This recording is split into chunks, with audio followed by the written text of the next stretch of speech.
music for the Caped Crusader really emulates Shirley Walker's music for Batman the Animated Series. How were you able to not copy her, but emulate her music without actually copying what she did previously?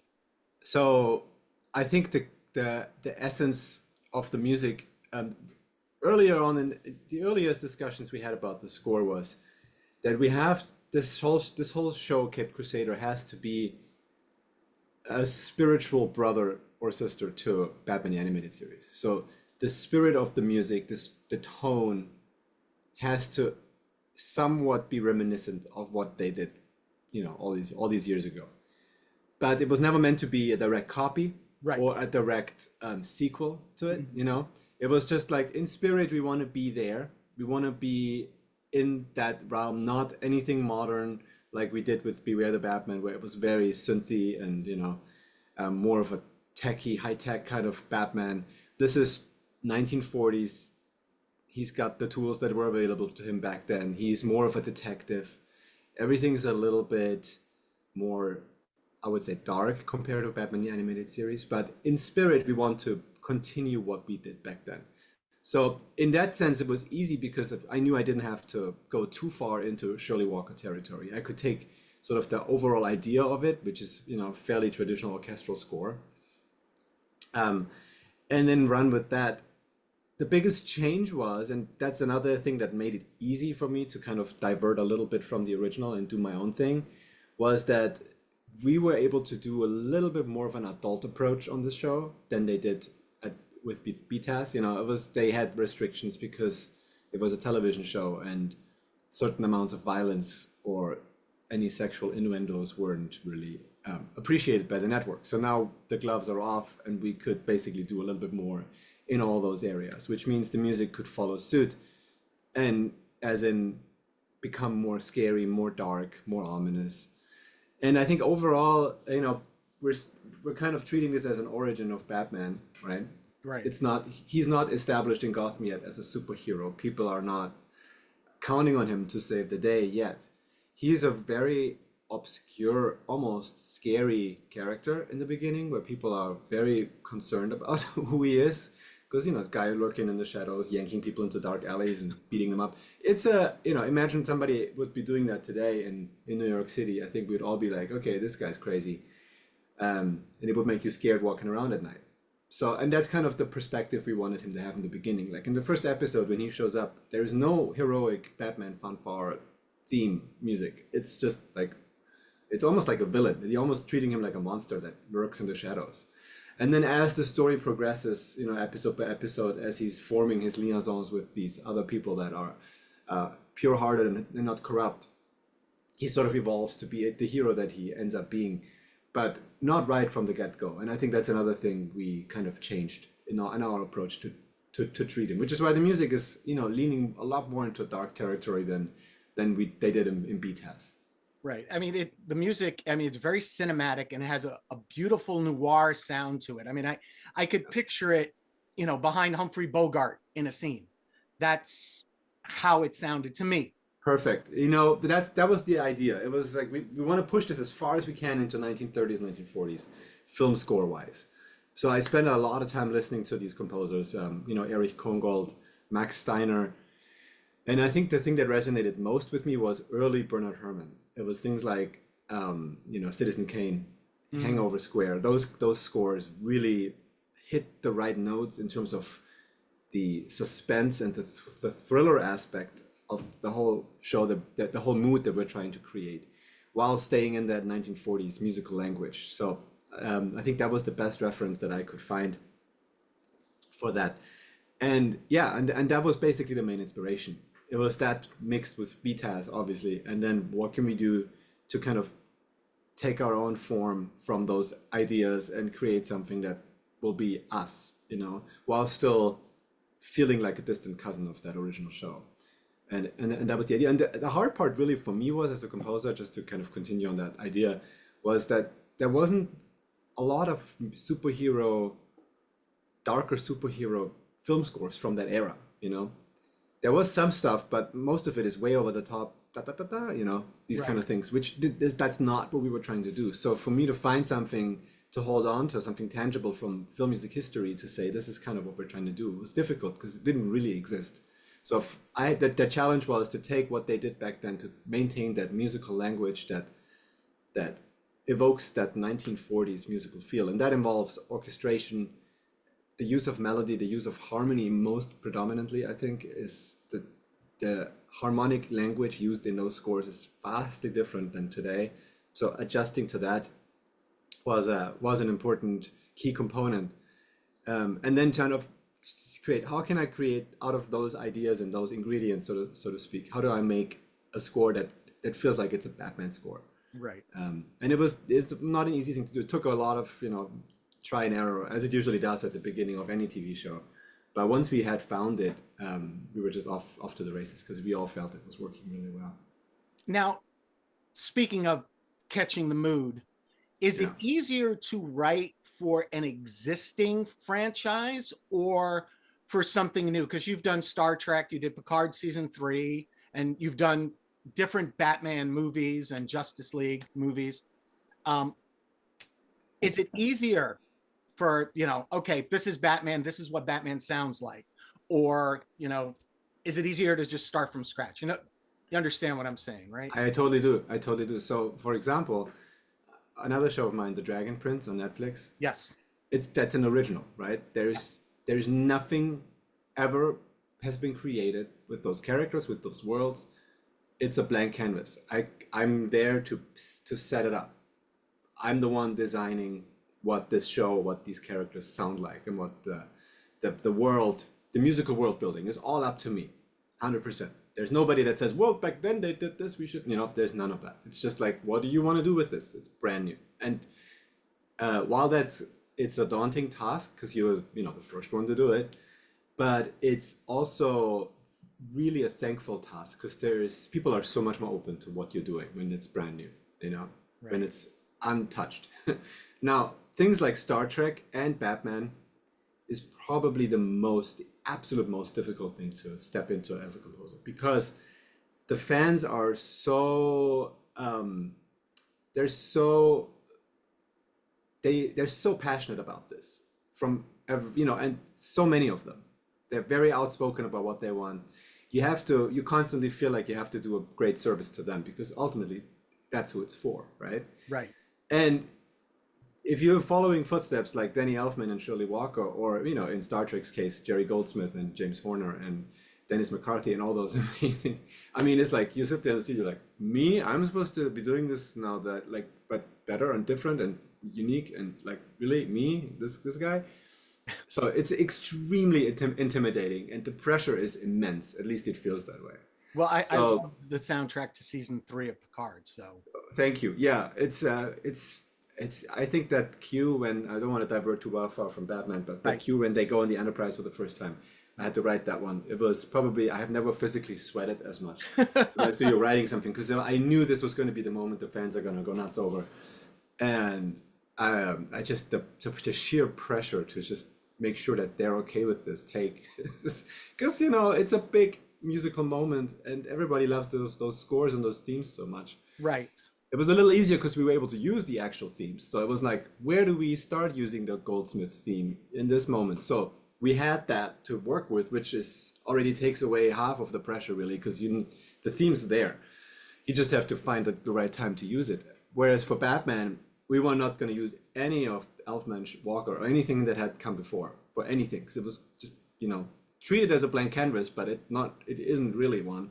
And so it's hard. It's really, really hard. I mean, I'm not gonna say it's easy because it really wasn't. It's just it feels like you have to please a lot of different angles. Right. First and foremost, I'm trying to serve the story and make sure that the story makes sense musically and there's an arc and you get invested in the characters and you feel the action and you feel the scare. That's my main job. But at the same time, you want to make sure you do justice to what the expectations are on something this meaningful to a lot of people. So the pressure is high. It's hard. Now, when you're writing a soundtrack, do you, I mean, just you have your characters. You get Yeah. to meet the characters and you write the music for the characters. Do you ever, write something and think, okay, I'm going to put this away for now, and when I find a character that works with this music, I'll throw it in there? Yeah. Um, it happens. Absolutely. I mean, usually there is not that much time, especially on TV schedules, to be sitting there working on things you're not going to end up using, because Right. TV works rather rapidly. Mhm. And in our case, we were doing a live orchestra session for every episode. So with that in mind, you got to go even faster because you need time to prepare for the orchestra. You need time for orchestration to put it all on paper. So your writing process is kind of truncated to a smaller amount of time than you normally would have. But yeah, it does happen. I mean, I'll write something and I'll be like, yeah, this didn't really work here, but I like the tune. I'm gonna put it in a folder called, you know, cool suspense theme, I would call it, or something like that. And then I'll pull it out when I feel like there's a good place for it. But yeah, conceptualizing villains, especially thematically, is a big part of the job, especially when you're doing Batman. And I think it's probably one of the most fun ones because the gallery of villains in the Batman world is just so incredibly diverse and fun. To sort of play in that sandbox for a minute is a lot of fun for me as a composer.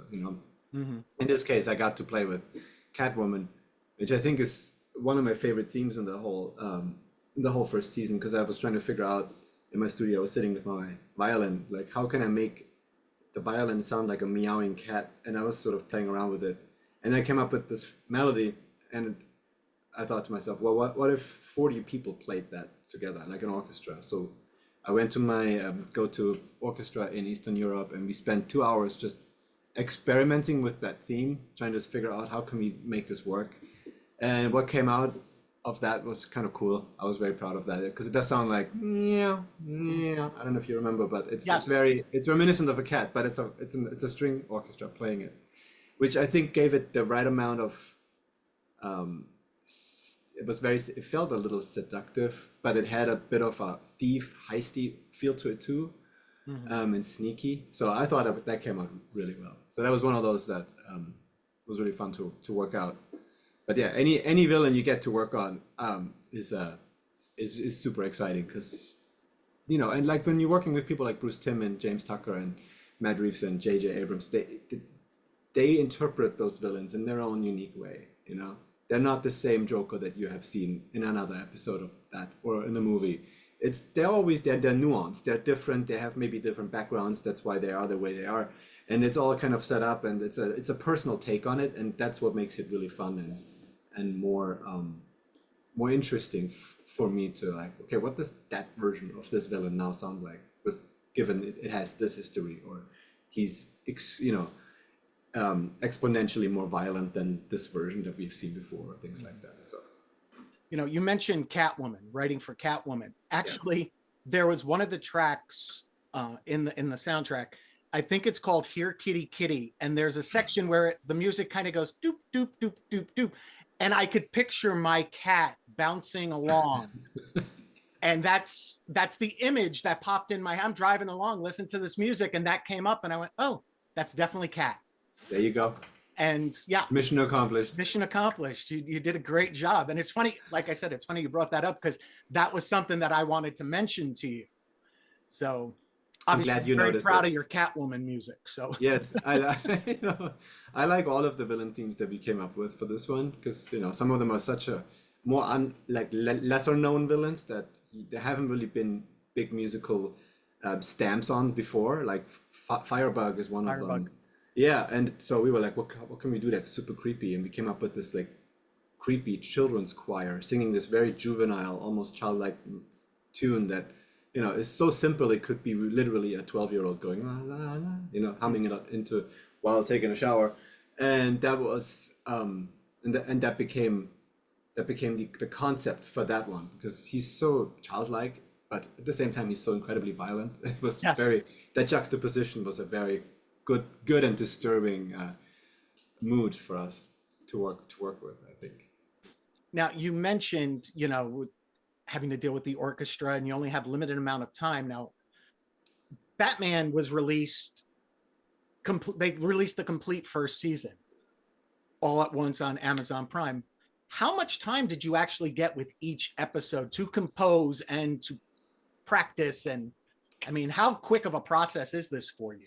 It's rapid, and the word practice is non-existent in this business. Like they basically read it for the very first time on the session, the orchestra, and they basically play it perfectly right from the get-go. That's how good they are. And that's all on them. I mean, this is why you're working with the best of the best, because you give them the most complex piece of music and they just look at it once and go, all right, let's play it. And then you take one is already basically usable, you know? Wow. Unless there's some really, really difficult parts that they need to rehearse for a minute. Maybe they play two or three times without the click just to kind of get the fingering figured out, you know, things like that. But other than that, it's they're just off to the races with their amazing skills. But for me, let's say I have a 3-week or 2-week turnaround for an episode, which is fairly normal. I would spend a week composing and then immediately get feedback, do those fixes immediately so that within 8 days, I am basically approved. And then the orchestrator needs, 3 to 4 days, the minimum, maybe 5, to do these big orchestral scores, because there's a lot to be worked out, the notes, putting them all on paper. It's a very meticulous job, and it's very time consuming, especially when you're dealing with something rather intricate orchestration wise than our show, where there's woodwinds, there's brass, there's a lot of things you need to do. So my orchestrator, Gemma Wiedmann, she was also my wife. She's hence the last name. She's she would sit there just for a whole week almost doing that, and working out every harmony, every dynamic between every instrument, so that when we do go to the scoring session, we don't have to do a whole lot of rebalancing or fixing. It's just, let's just go play. Yeah, this is exactly what we want. One more time, maybe we'll get this part better, and then move on to the next cue. And then that's basically in TV, you kind of just go. You go, and then it's this big race, and then when episode 10 is finished, you're like, okay, that's it. And then there's nothing. But yeah, it's about a 2 to 3 week process per episode. And then while she's orchestrating, I'm already working on the next one, composing, and it just kind of sort of overlaps. And you really don't have the luxury to ever fall behind on any of it. So this is when your good composing chops come in handy, and your skill to just get the job done, even under pressure, even knowing time's running out, and to the best you can, in the time you have, and get everybody on the same page with the music, get it approved, ship it to the scoring stage, and then still have a day or two to mix the whole thing too, because you need time to get the files back from the orchestra. You need to do some editing on what they've done to make the perfect takes, and then you need time to mix it, and then you need time to make the stems for the final mix. It's a whole process, and you need to have a well-oiled machine around you of a team that knows every aspect of this so well that it just kind of goes, and everything gets delivered on time, and it's sounding as good as it possibly can. So it sounds like it's much harder to write for a series than it is to write for a motion picture. No, I wouldn't say that. I would say it's about the same. The same kind of time pressure exists for a movie, because in a movie you may have 6 to 8 weeks, but you also have almost 2 hours of music to write. So okay. I think if you quantify it like that, it's about the same. And it gets more tricky when you have studio films with a lot more cooks in the kitchen, where you have different approaches and expectations from all around you that you have to also all meet. So it becomes more of a tricky thing in that sense. But I think timing wise, it's about the same. Okay. TV is just, you have to have a lot of stamina, because it keeps going. That's the only difference. It's like a movie, you kind of, after maybe 8 weeks or 2 months or 3 months, you're done. And unless you have the next one waiting for you right when you finish, you have a break. TV is like, we're just gonna go, and then for a whole year, or even longer, and it just doesn't break, because they just do one episode after an episode. That they barely ever do hiatus or break for summer break or Thanksgiving. Like that doesn't really exist. So you just have to be able to keep going, one at a time, because they're not gonna wait for you. So that may be the only more challenging thing about TV than movies, is that it just doesn't really stop for probably a longer period of time. But honestly, I love that part about it. I remember it's very scheduled and steady, which is perfect for me. So I know always exactly where I have to be at what given time. And I have such a wonderful team around me to, support me, my assistants and my orchestrators. It's fun. I really enjoy the process. Now, you've written for superheroes, you've written fantasy, you've written science fiction. What is your favorite genre to write music for? Oh my goodness. I don't, it comes in phases. Like right now, I'm really itching to do a horror movie. But when I was doing a lot of horror movies back early on in my career, I was really itching to do superhero stuff. And then Green Lantern, the animated series, came along. So I think it's like I have to think it and it will happen. But no, it evolves, When I was in film music school, I think my main, like the ultimate bucket list goal for me was Batman, which I've done now multiple times, so I'll check that one off of the big check mark. Star Trek and Star Wars. Those were the three. I was like, I wanna at some point in my life work in that world, in one way or another. So I have Star Trek. I could also check off the list finally. Star Wars is still up for grabs, so I'm still working on that. But yeah, those are I think the three big ones for me to hit. But I think what I like. I like everything. I've been blessed to do so many different things. I do younger children cartoons. I do things like Batman, which is much more adult. Mm-hmm. I do goofy middle school stuff like the show Big Nate I was doing for Paramount. That was so much fun too. And it's all like grungy, rock guitars, like Green Day stuff. So, I enjoy that as much as I enjoy the Batman material. So I don't think it really matters for me. If I'm a little bit challenged musically, that makes it then even more fun for me. So I always welcome something I've never done before, and it usually brings out something interesting out of me that maybe I didn't even expect, but it's more exciting this way. So yeah, it's really everything. I've enjoyed comedies, I've enjoyed romance stuff. I love my superhero stuff. I absolutely adored working on Star Trek. I mean, that was just an amazing time to be doing that. So yeah, I think it's everything. I just like writing music. Oh, I mean, that's good because then you chose the correct career. Yeah, I guess so.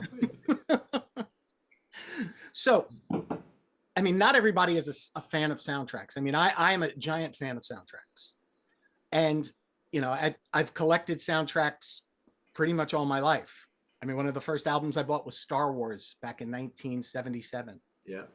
So, I mean, now that everything is going away from physical media and more digital, do you think that it opens up a new audience for soundtracks?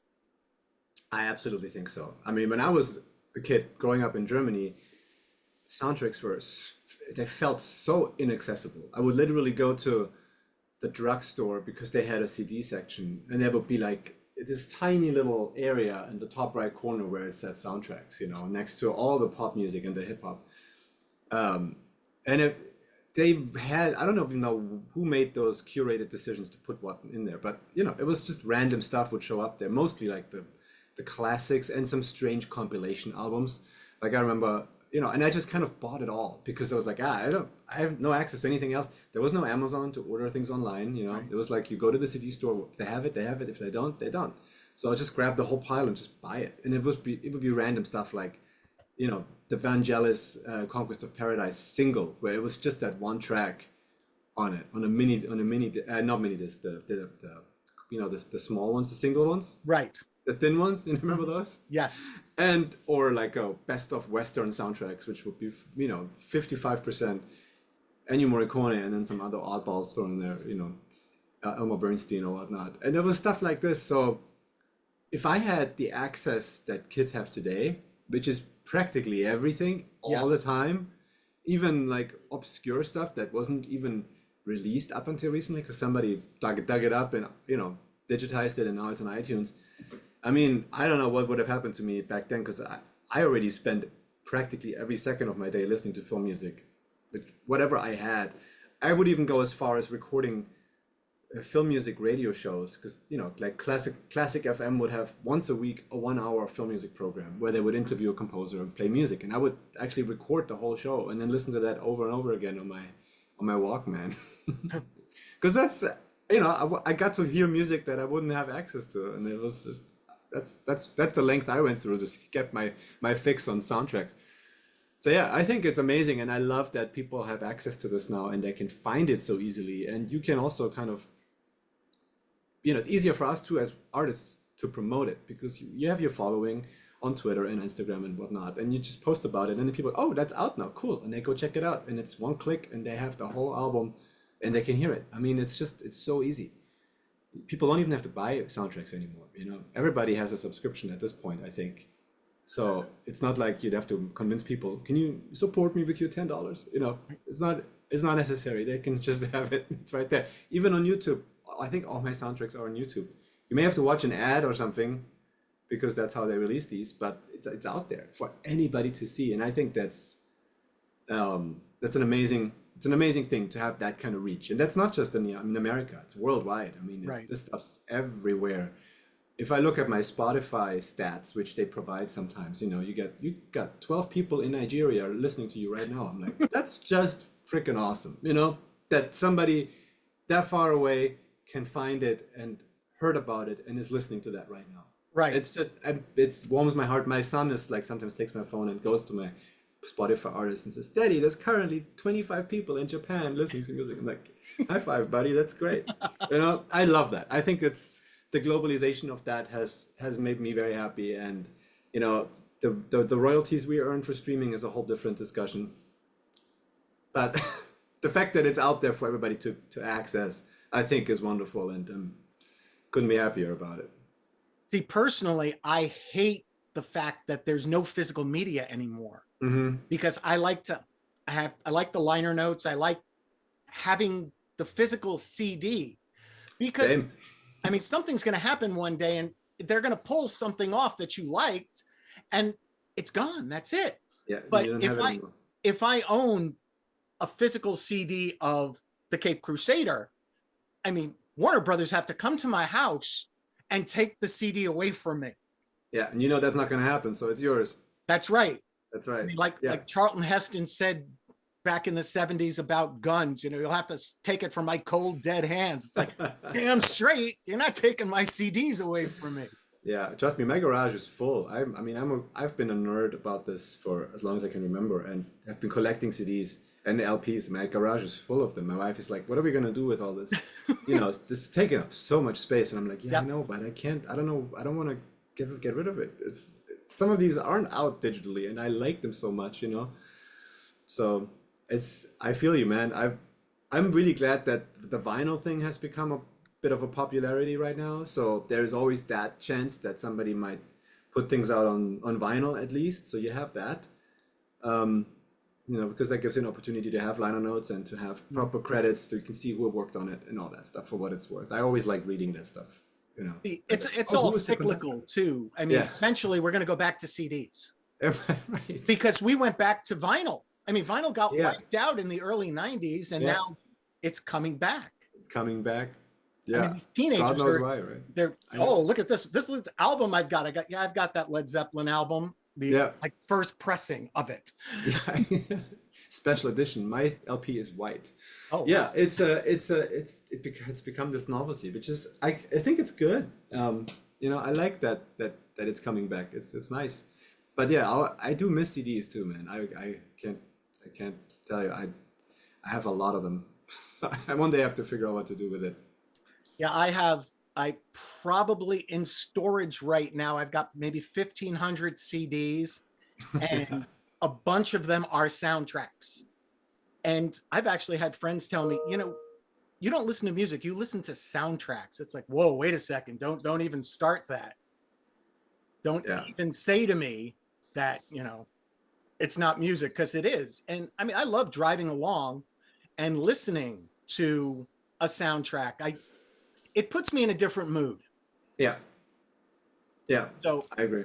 It's like I'm waiting for a dark, rainy night to re-listen to the Caped Crusader for the 4th time, because driving around on a sunny summer day playing that music, it doesn't fit. It's not the same. It's like when I go home to New York and I drive through Midtown Manhattan and I'm listening to Daft Punk's Tron soundtrack. Yeah. At night.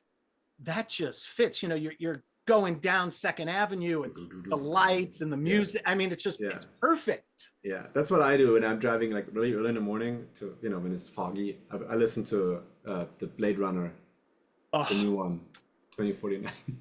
Well, Just Hans Zimmer such did a a- great job Yeah, and emulating that's the mood, man. Vangelis's music. So Yeah, it's so fun. yes. So, well, I want to thank you for your time, because we're my starting to pleasure. get completely off the track of the Caped Crusader. So before we go any further off the track and Christian yells at me, I could talk about this stuff all day, man. so could I. I want to thank you very much. There'll be a link up to, you have a, I'm sure you have your Spotify account. I'll put a link up Oh, good. Yeah, great. so Yes, I people do. can go to that when I post the video. Perfect. And I'm sure Christian will get you this link. Great. Freddie, Awesome. it was wonderful talking to you. Likewise, James.